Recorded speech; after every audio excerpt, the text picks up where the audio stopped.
In early 1968, United States Marines fought the North Vietnamese Army in one of the most bitterly contested battles of the Vietnam War.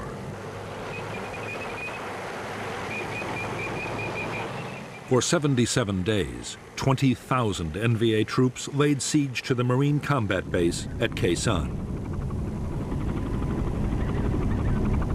At stake was the control of the gateway to South Vietnam.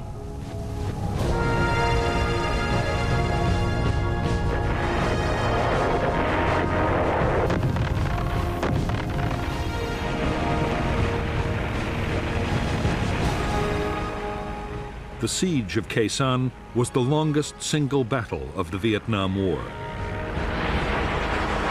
It was also one of the most violent.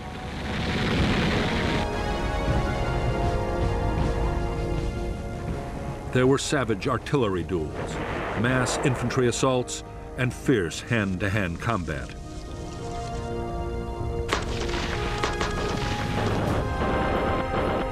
Khe Sanh also saw the most concentrated tactical bombing campaign in history, as the Americans used massed air power to try and break the siege.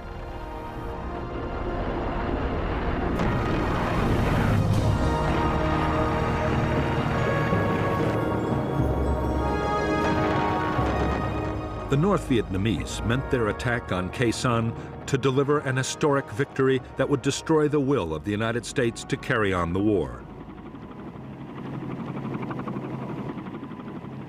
In fact, in spite of immense sacrifice, the North Vietnamese army would fail.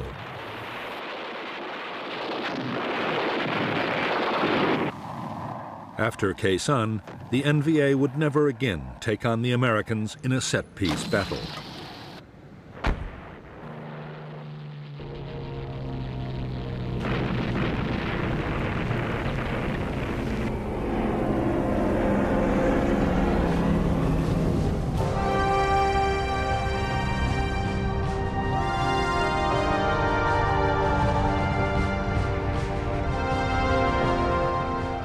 In March 1965, 3,500 U.S. Marines had been the first American combat troops sent to South Vietnam. Their orders were to defend an air base at Da Nang, but their mission didn't stay defensive for long.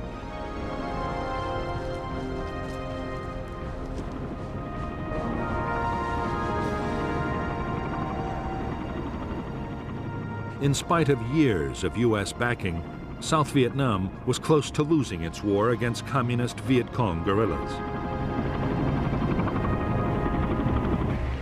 By July 1965, Washington had decided to commit 200,000 U.S. troops to the fight, and the Marines had gone on the offensive.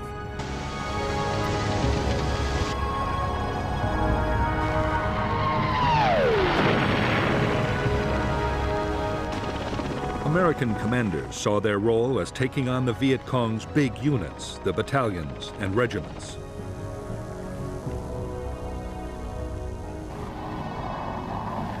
The units were well trained and had been armed with modern weapons by North Vietnam.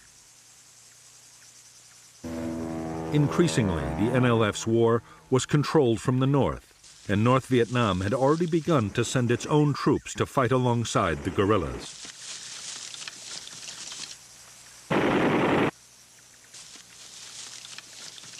The first big battle between the Americans and the Viet Cong was in August 1965. In Operation Starlight, the Marines smashed a Viet Cong regiment. In November, in the Ia Drang Valley, the 1st Air Cavalry Division battled nearly 6,000 North Vietnamese Army troops. According to General Westmoreland, the Americans killed more than 1,200 in a storm of heavy fire.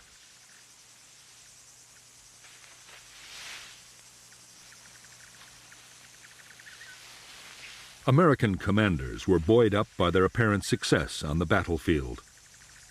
More such victories would quickly force the Viet Cong to give up their campaign. The optimism did not last long.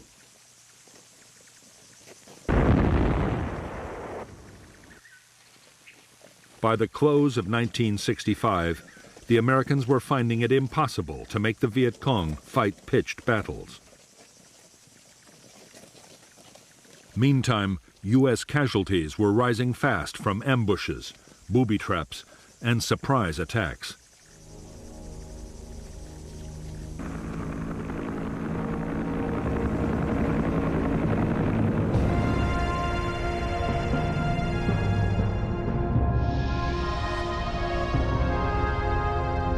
By the start of 1966, Military Assistance Command, known as MACV, the main American headquarters in South Vietnam, deployed 184,000 U.S. troops.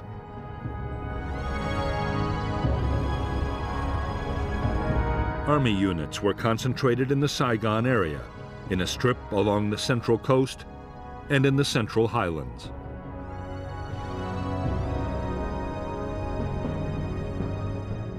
The Marines of the 3rd Marine Amphibious Force were further north, in the area known as I Corps. I Corps bordered the demilitarized zone separating North and South Vietnam.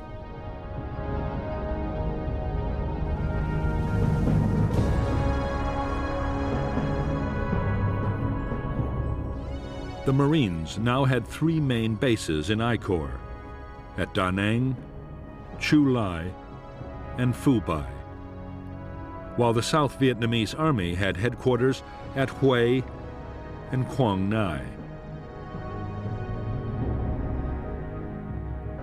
The threat came from NLF battalions in the countryside and the border areas, the North Vietnamese Army on the demilitarized zone, and from tens of thousands of local NLF inside the heavily populated coastal belt.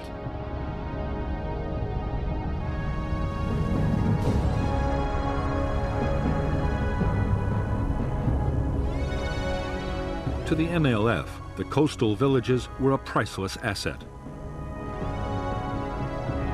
They produced vast quantities of rice which could feed the big guerrilla units in the remote interior.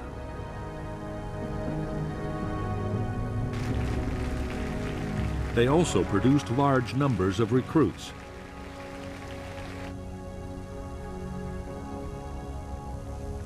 Over the years, the NLF had gained control of thousands of villages. They had created their own local administration and village guerrilla forces.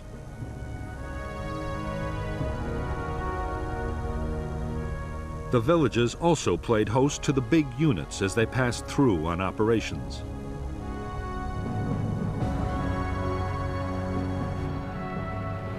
All the areas in which the American Marines had built their bases were surrounded by NLF-controlled villages. Marine sweeps through the settlements rarely managed to find them.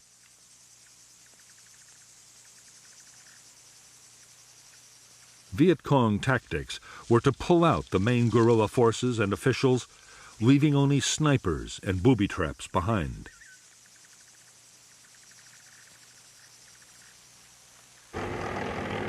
After the Marines had moved on, the fighters would quickly return. For the Americans, it was deeply frustrating.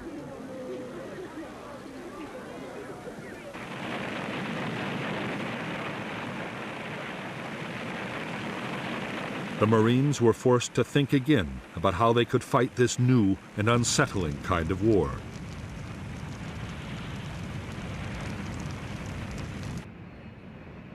The answer the Marines came up with was a pacification program. The idea was to fight the NLF for control of the villages and to do it around the clock.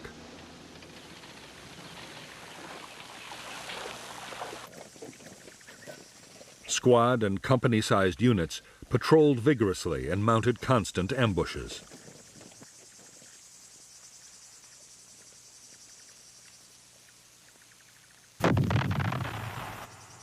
The rice harvest was protected to keep it out of Viet Cong hands.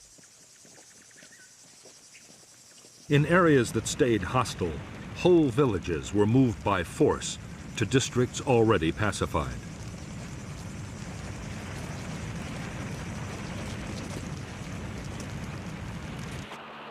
The Marines' aggressive military tactics were combined with persuasion. In civic action projects, widely known as the Hearts and Minds program, villagers were given medical aid and help with economic development. The Marines claimed the policy was highly successful and helped bring more than 1 million people under government control. However, in reality, it was just an illusion, and the NLF still managed to infiltrate these areas, which continued to abound with sympathizers.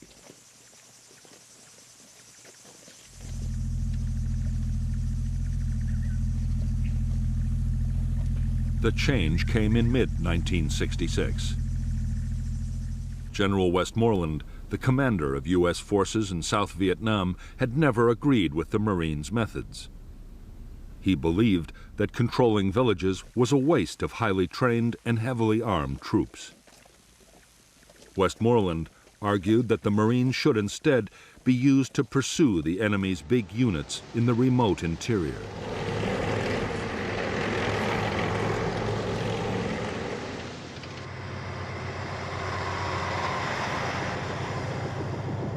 In fact, events would soon force the Marines to reduce their whole pacification effort. Civil unrest erupted between South Vietnamese factions right across the country.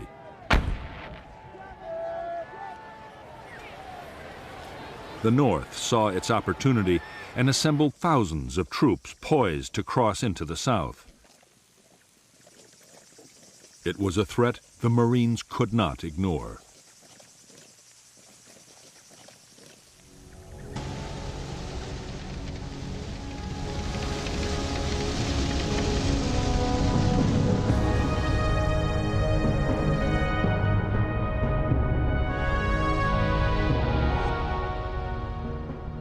The North Vietnamese Army's 324B Division crossed the demilitarized zone in late May 1966 and encountered a Marine battalion.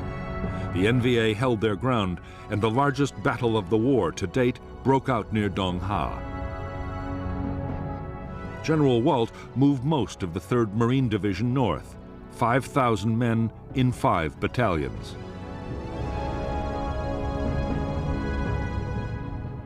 In Operation Hastings, the Marines, backed by South Vietnamese Army troops, the heavy guns of U.S. warships, and the Marines' own artillery and air power, drove the NVA back over the demilitarized zone in just over 3 weeks.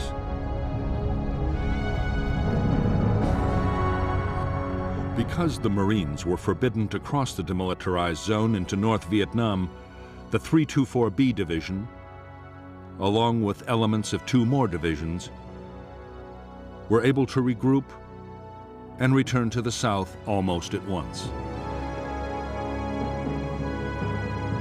The Marines were forced to mount Operation Prairie, which tied up 11 battalions, nearly 10,000 troops, for a full 10 months.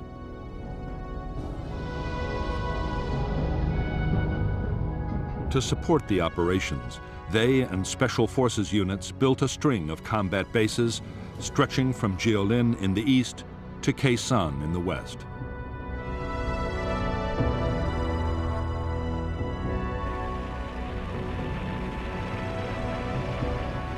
Casualties on both sides were heavy in Operations Hastings and Prairie.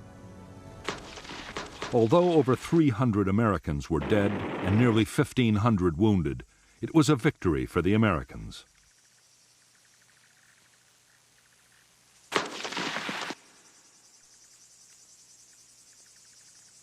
However, the NVA divisions had not been beaten. They simply slipped back across the demilitarized zone from where they could return at any time.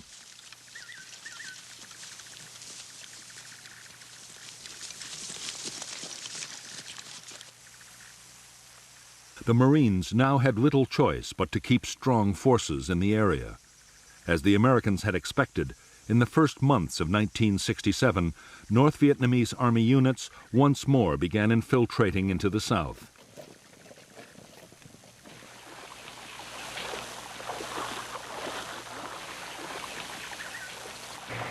The Marine reaction was to mount big operations to find them and cut them off.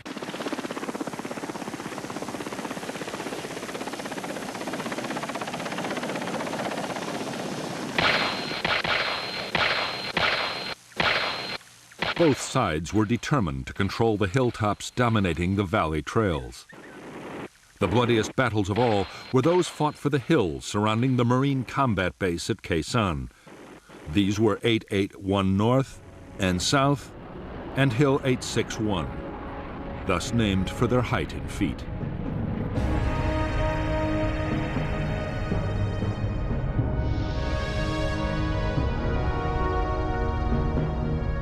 American bases below the demilitarized zone were strung out along Route 1 and Route 9.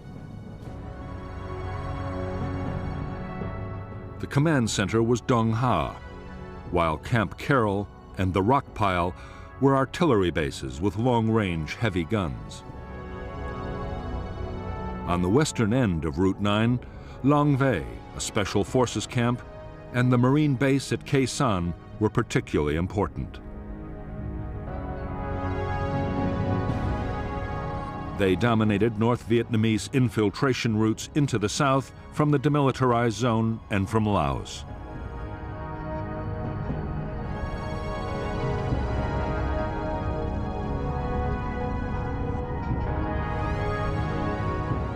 Khe Sanh Combat Base sat astride the valley of the Rao Quan River, with Dong Tri Mountain to the north and a series of smaller, numbered hills to the northwest.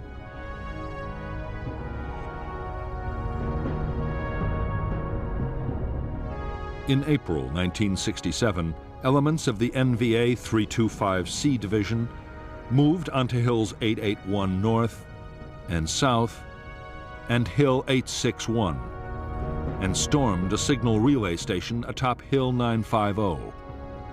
They built fortifications and placed artillery to support the main effort. An infantry assault by all three of the division's regiments, more than 5,000 men. The base at Khe Sanh had been defended by only a single company of Marines. But now, American strength was raised to 2 battalions with more artillery. By May 5th, after violent battles, the Marines had seized all 3 key hills. The battered North Vietnamese division pulled back over the demilitarized zone and across the Laotian border.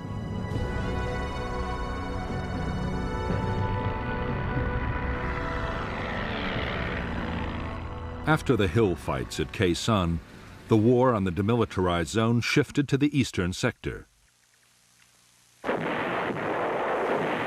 North Vietnamese artillery, hidden inside the zone, hammered Marine bases, causing heavy casualties.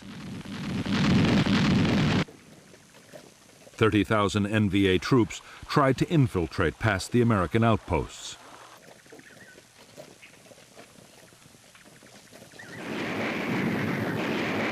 In July 1967, there was heavy fighting near Con Thien, killing 1,300 NVA troops.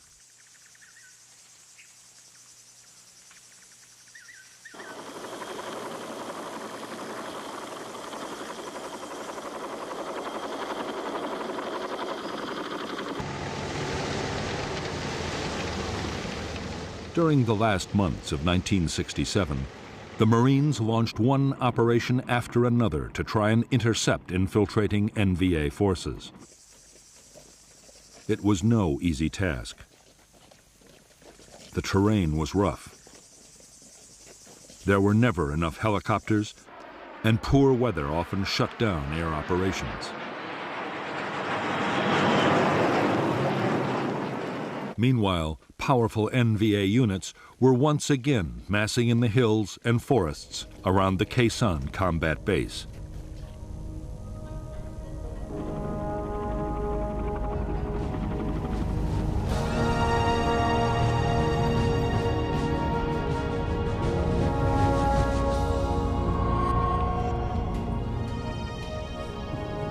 Since the start of the conflict, North Vietnamese leaders had been arguing bitterly about how best to win the war in the south.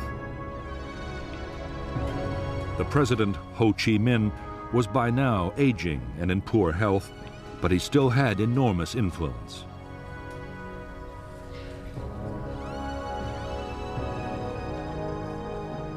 Ho was revered by millions of Vietnamese, North and South, and any big decisions had to be approved by him.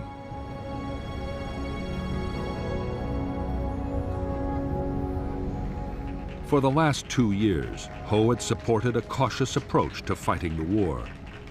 But in mid-1967, he backed a new strategy pushed by powerful figures within the Politburo, including Li Tuan, the General Secretary of the Communist Party.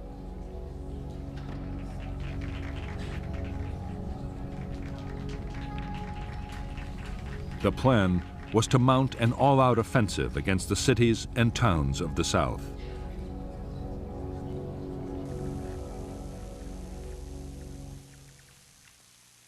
The NLF guerrillas inside South Vietnam would launch most of the attacks. But General Giap, North Vietnam's defense minister, planned to add a distinctive touch of his own. He meant to pit North Vietnamese army troops directly against the Americans at Khe Sanh in a major set-piece battle.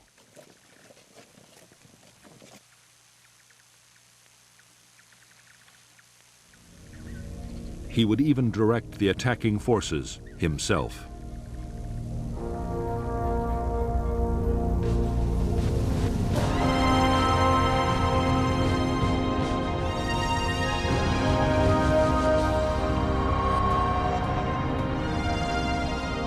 Throughout 1967, the U.S. President Lyndon Johnson had been under pressure from his military advisors to intensify the war in Vietnam.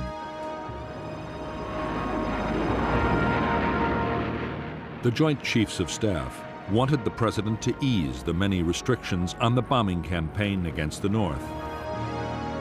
They also wanted ground attacks against enemy sanctuaries in Laos and Cambodia, perhaps even into North Vietnam itself.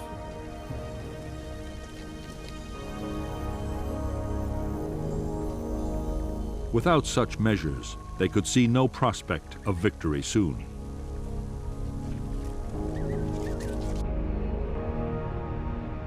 President Johnson's fear was that expanding the ground campaign might draw China or the Soviet Union into the war. He also faced problems at home. The anti-war movement was already growing, and a wider conflict might turn the American people completely against the whole effort.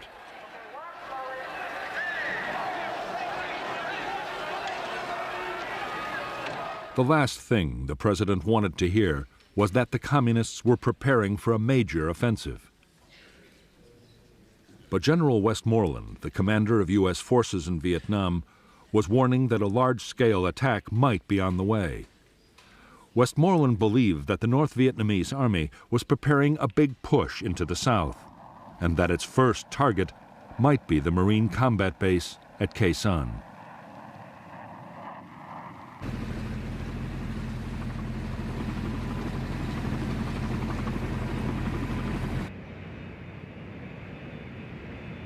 Although the president and his advisors were deeply worried by the news, Westmoreland himself was optimistic. He believed he had the forces to deal with any threat, and a massive enemy offensive might be the opportunity he'd been waiting for.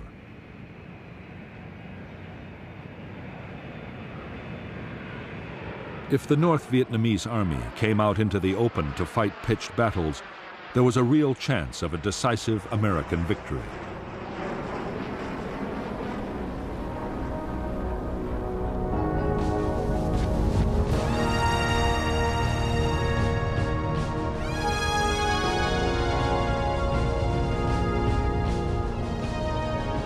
For the North Vietnamese army and its commander, General Giap, attacking the Americans at Khe Sanh promised a whole series of benefits.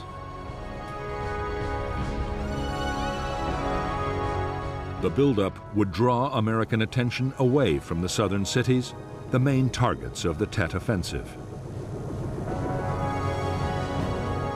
A successful attack would also open a clear route into South Vietnam.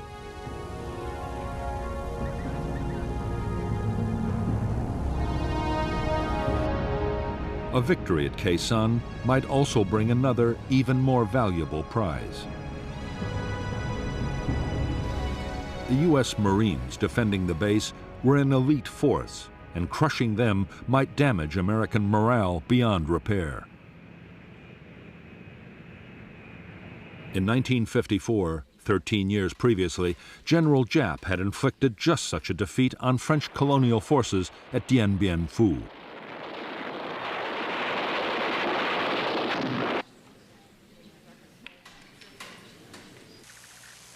In selecting Khe Sanh as the site for a set-piece battle with the Americans, General Giap had chosen carefully. The jungle-covered hills and low cloud combined with heavy fog would work against American air power.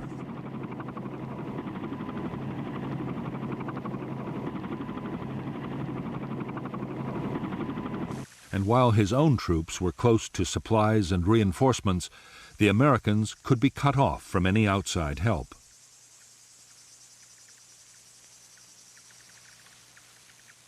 The weakened garrison would then be overrun.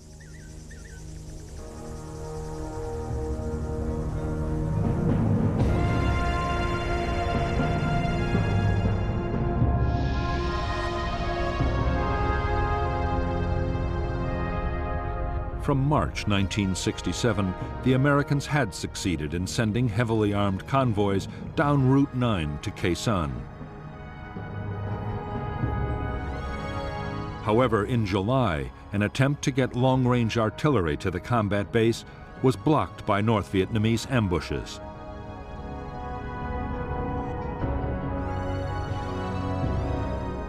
Soon, the NVA had closed the road completely, and the first phase of the campaign against Khe Sanh was completed.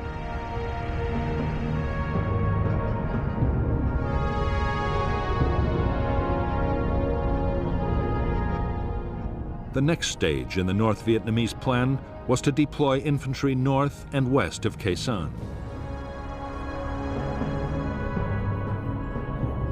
The units to the north would capture the hills overlooking the base and place artillery to bombard the Americans and destroy their airfield.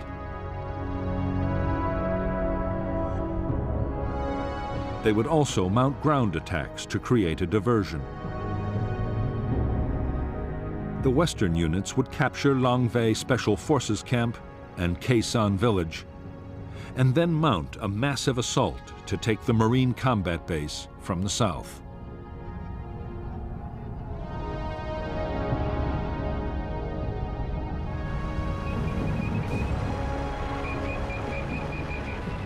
A vital ingredient of General Giap's plan was to soften up Khe Sanh and its surrounding hill outposts with massive artillery bombardments.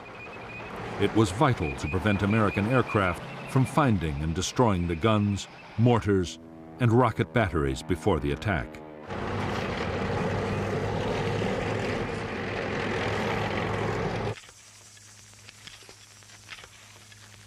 The troops made enormous efforts to protect the artillery by hiding it in caves or specially dug pits.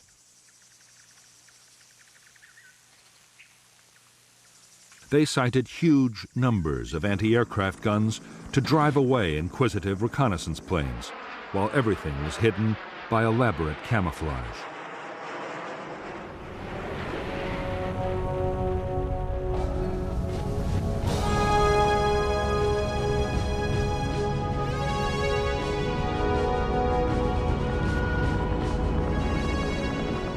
From the start of the war in Vietnam, U.S. military commanders had believed that the best form of defense was to attack in strength. When reconnaissance detected a large enemy force, U.S. troops would be helicoptered in to surround and destroy it. Although they often flew straight into an ambush, in the main the strategy worked.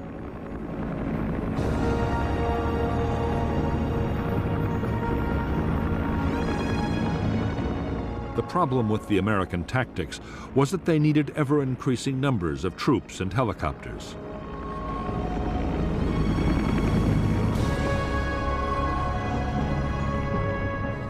In Washington, Robert McNamara, the Secretary of Defense, worried that the constant demand for more men would eventually destroy public support for the war.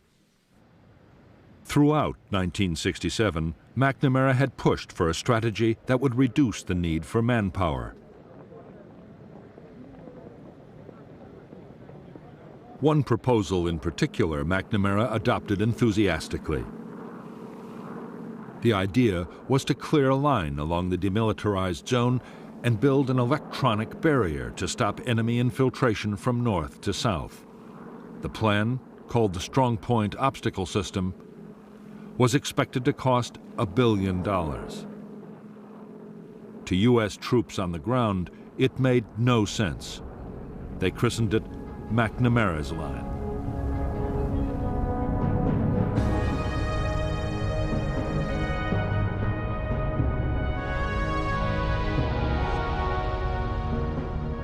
Because the eastern part of the demilitarized zone was flat ground, the area was given the first priority for defense. The plan was for 9 strong points, including Con-Tien and Jieldin, linked by fencing, minefields, and electronic detectors.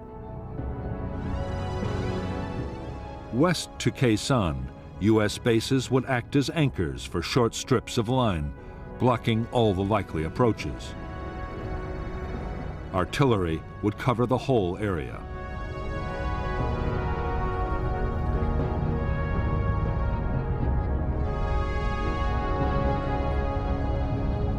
By the end of 1967, the eastern part of the Strong Point Obstacle System was almost complete.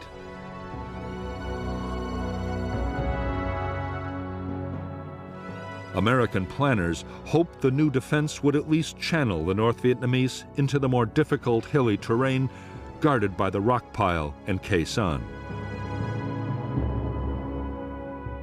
In the future, when those bases too were part of the system, military commanders saw them playing a particularly important role. If full-scale ground operations were ever launched into Laos, the barrier would protect the Americans from flank attacks.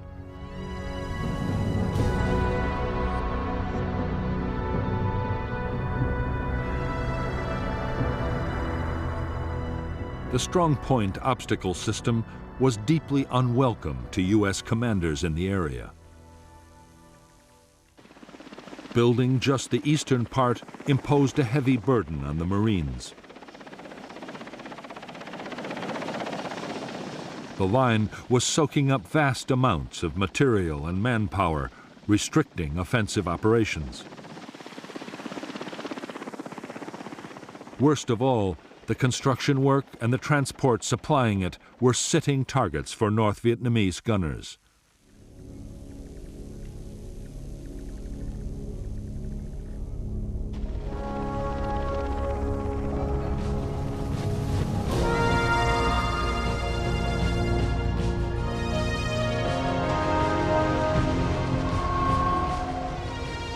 Altogether, the North Vietnamese Army numbered just under 470,000 troops in 12 divisions and 100 independent regiments.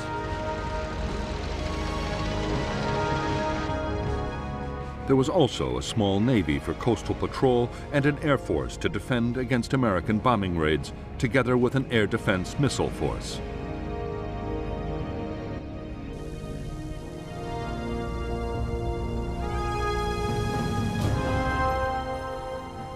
China had also committed 50,000 advisors and engineers to repair damage done by American bombing and so free North Vietnamese troops for combat operations.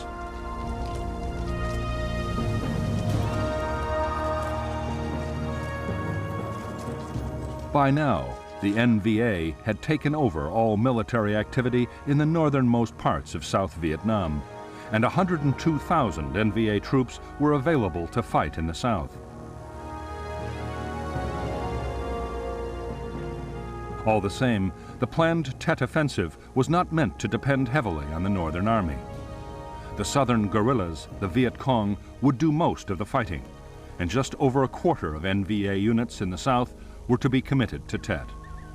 The rest would either be held back as a reserve or thrown into the battle against the Americans at Khe Sanh.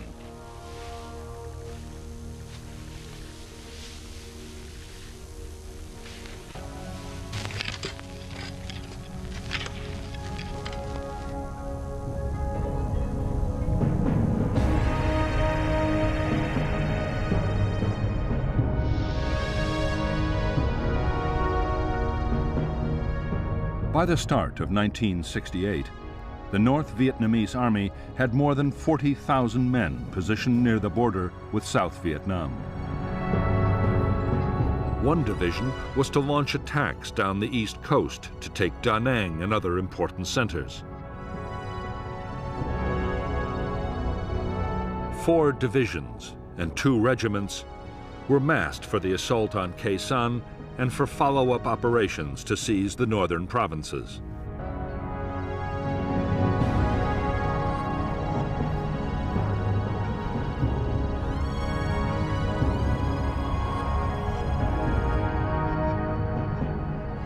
North of Khe Sanh was the 325C Division, with 3 regiments and a battalion. The elite 304th Division was south of the base. The besieging forces were supported by 3 artillery formations and anti-aircraft units, while a regiment handled resupply from the north.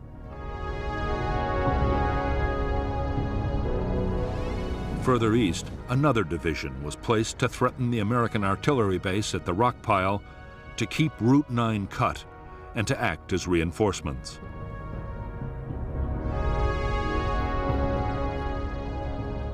A small number of tanks were also positioned west of Lang Vây.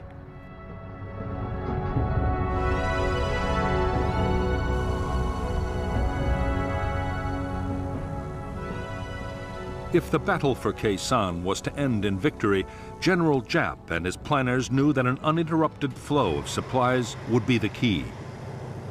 The experience in 1954 of fighting the French at Dien Bien Phu had taught him the value of ensuring continuous supply long before the final storming of the enemy base. He was determined to repeat his achievement at Khe Sanh.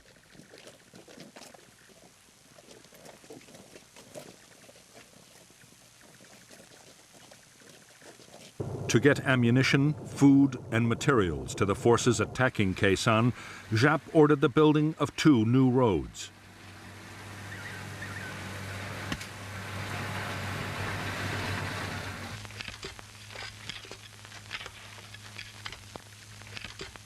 They were soon detected by the Americans, who named them the Santa Fe Trail. U.S. fighter bombers made furious attacks, but the roads were impossible to destroy or even damage seriously.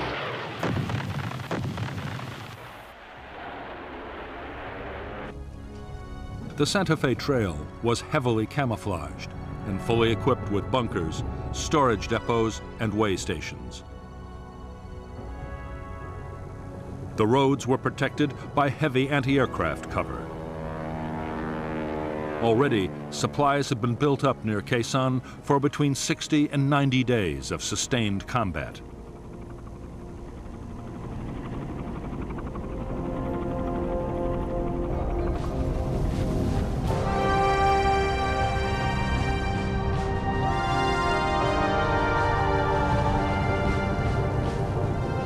For more than a decade, the North Vietnamese Army had been getting military equipment from China and the Soviet Union.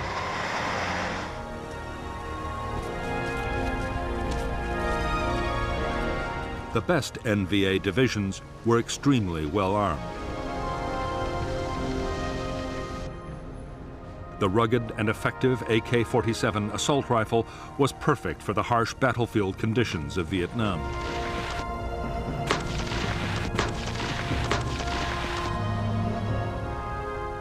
Infantry units had large numbers of machine guns and RPG-7 anti-tank grenade launchers.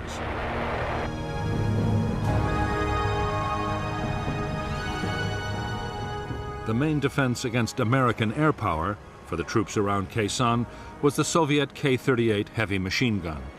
Near special installations, the NVA anti-aircraft units were armed with 37mm anti-aircraft cannons, a menace even to the fastest American jets.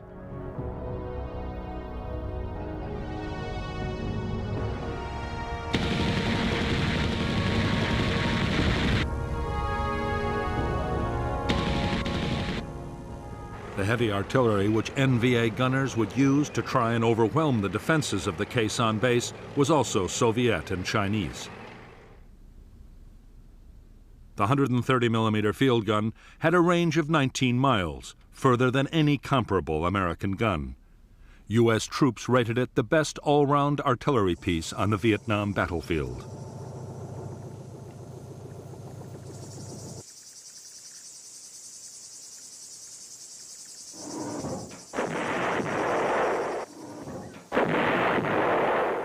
The guns would be reinforced by huge numbers of rockets and heavy mortars.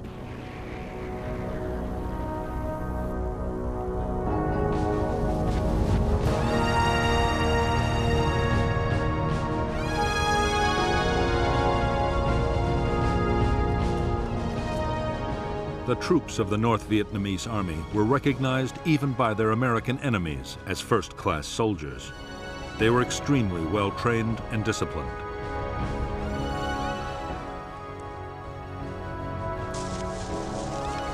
They were skilled in tactics, and their morale and determination often seemed to the Americans to border on the fanatical.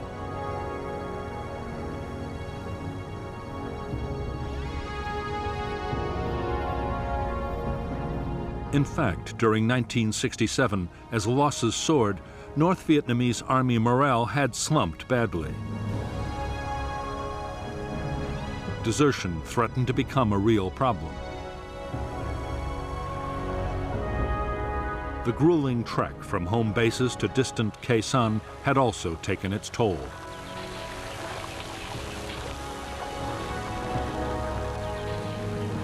American bombing was a constant danger, and diseases, particularly malaria, were rife. Most of the NVA soldiers who were massing to attack Khe Sanh were from the coastal lowlands of North Vietnam and found life a misery in the sodden, insect-infested jungles, as did their enemy.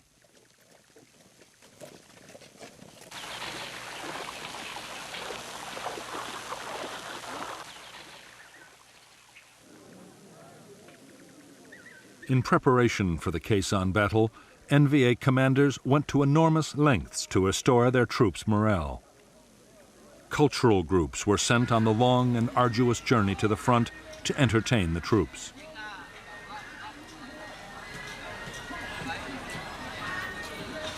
The message was simple and was reinforced at every opportunity by political officers.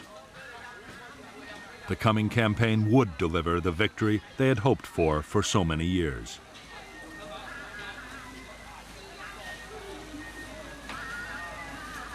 The propaganda effort worked well. In the final weeks before the offensive, desertions from the North Vietnamese Army fell dramatically.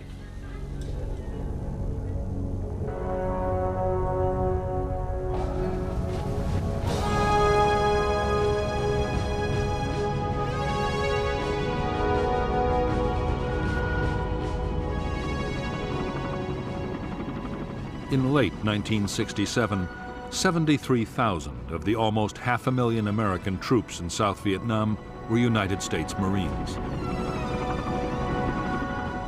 They were under the command of the U.S. Navy Pacific Fleet Headquarters in Honolulu, but operational control was with General Westmoreland's Military Assistance Command in Saigon.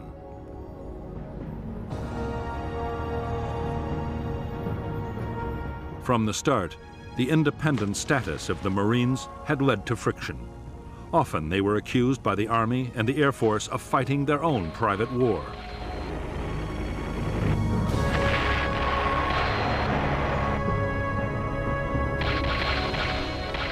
Since Lieutenant General Robert Cushman had taken over as Marine commander in June 1967, he and Westmoreland had argued continuously over how the Marines should best be used.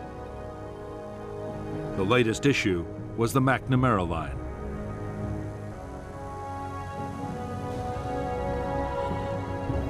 The idea was strongly opposed by the Marines, but Westmoreland had become a strong supporter.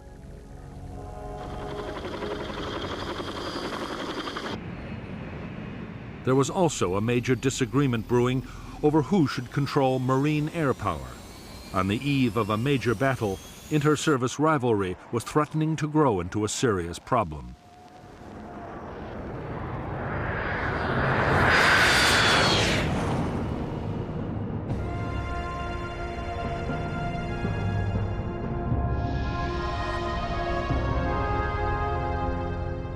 American units in I Corps were commanded by the 3rd Marine Amphibious Force with its headquarters at Da Nang.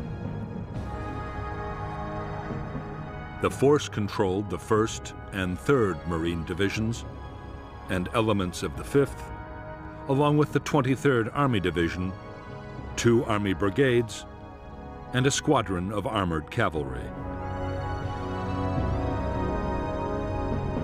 The South Vietnamese Army deployed 2 divisions and an infantry regiment in I Corps, and there was also a brigade of Korean Marines.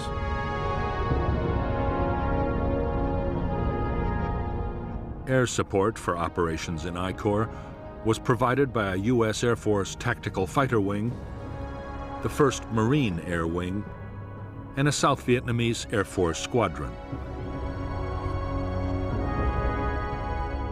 U.S. Navy aircraft were stationed on the carriers of Task Force 77, while 3 wings of B-52 bombers were also on call from Thailand and Guam in the Pacific Ocean.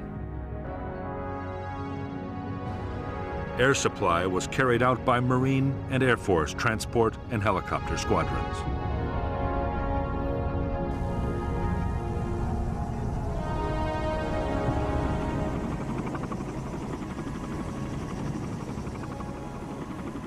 As more than 100,000 men, half of all U.S. combat units in South Vietnam, had been concentrated in I Corps, the supply system had been strained to the limit. On the DMZ alone, ammunition consumption was running at 25,000 artillery shells a month. The Marine supply lines stretched from the United States to Okinawa in the Pacific and on into Vietnam.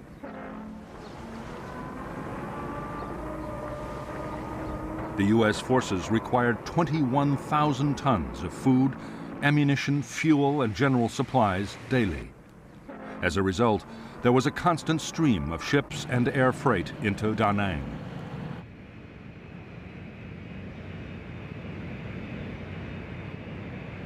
Getting the supplies to where they were needed was a massive job. Vietnam was the first war to see computers used to control supplies.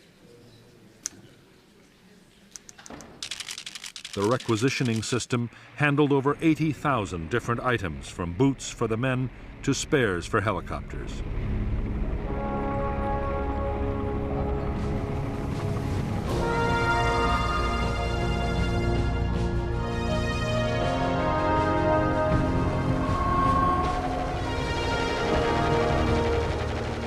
Just like their North Vietnamese enemies, the Marine infantry would depend in the coming battles on supporting firepower. They had large numbers of medium and heavy mortars.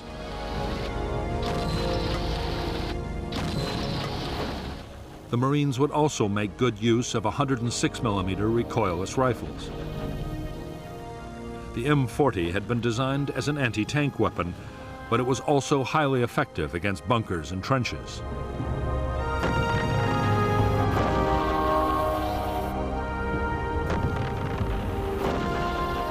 Marine bases always had their own standard 105mm artillery pieces. The guns had a range of 7 miles. Some bases, including Khe Sanh, also had powerful 155mm howitzers. They could lob a heavy shell over 9 miles at a rate of 4 rounds a minute. The base could also call in supporting fire from the Army's huge 175mm self-propelled guns. These weapons could fire a 170-pound shell 23 miles, just enough to reach the Khe Sanh area from the rock pile or Camp Carroll.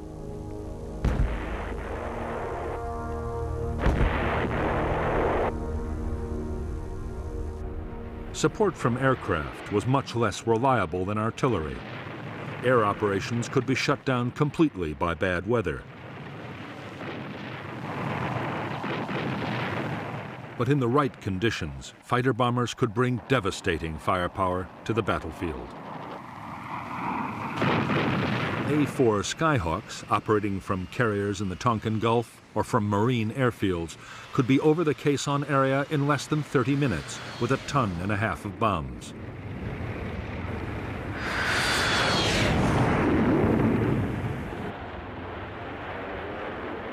Navy, Marine, and Air Force Phantoms were also on call. Although designed as an interceptor, the F-4 was a powerful bomber. It could carry 18 750-pound bombs or 11 canisters of the devastating flammable gel, napalm.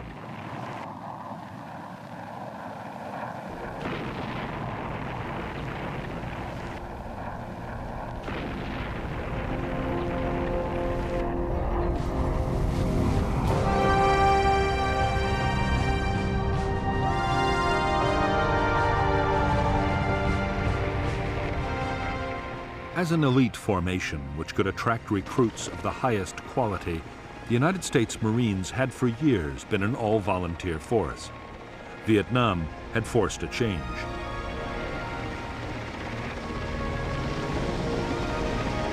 Restricting tours of duty to 13 months and the steady accumulation of casualties meant the Marine Corps had to take in draftees. Around 20,000 men had been drafted in by the end of 1967.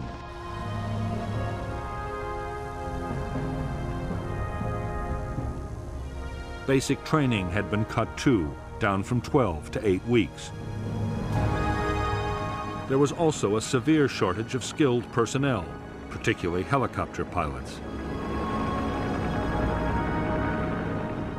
In spite of the sometimes appalling conditions of cold, wet, and dirt in which the Marines in Vietnam had to live and fight, their morale had stood up well. Marine discipline and the sense of being part of an elite helped. So did the knowledge that support from artillery, helicopter gunships, or strike aircraft was not far away.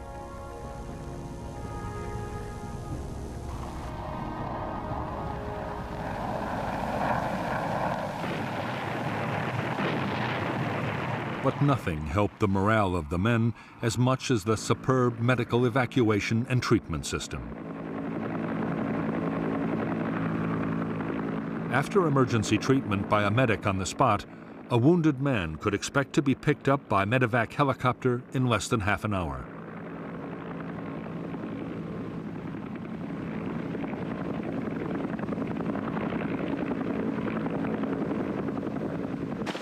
The crews of evacuation helicopters were among the most admired troops serving in Vietnam.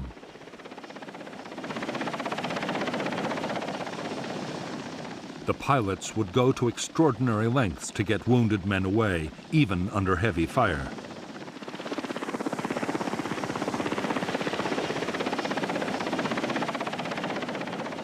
In I Corps, evacuation was to one of 3 field hospitals or to the main hospital at Da Nang.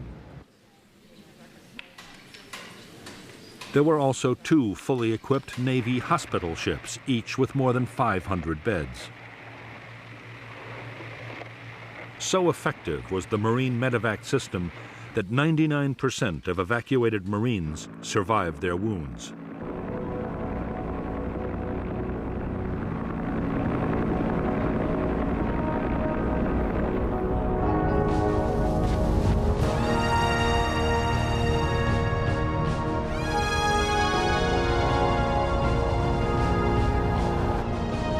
As evidence had mounted that the North Vietnamese were going to attack Khe Sanh, the Americans took a quick decision to reinforce the base. By the close of 1967, the 3rd Battalion of the 26th Marines had arrived to boost the garrison.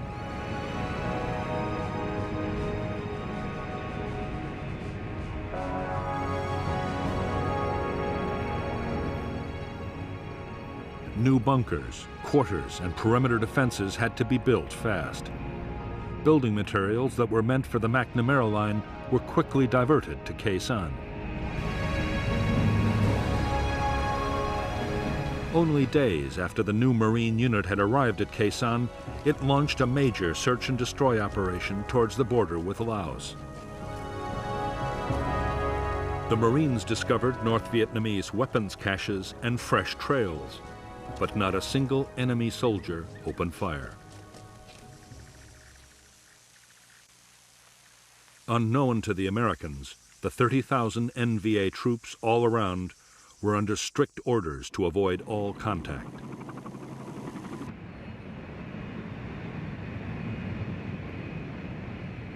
Christmas 1967 came and went on the demilitarized zone, but the North Vietnamese stayed uncannily quiet. However, there were signs of intense NVA reconnaissance around Khe Sanh. Most Marines now believed the question was not whether the North Vietnamese meant to storm Khe Sanh, but when.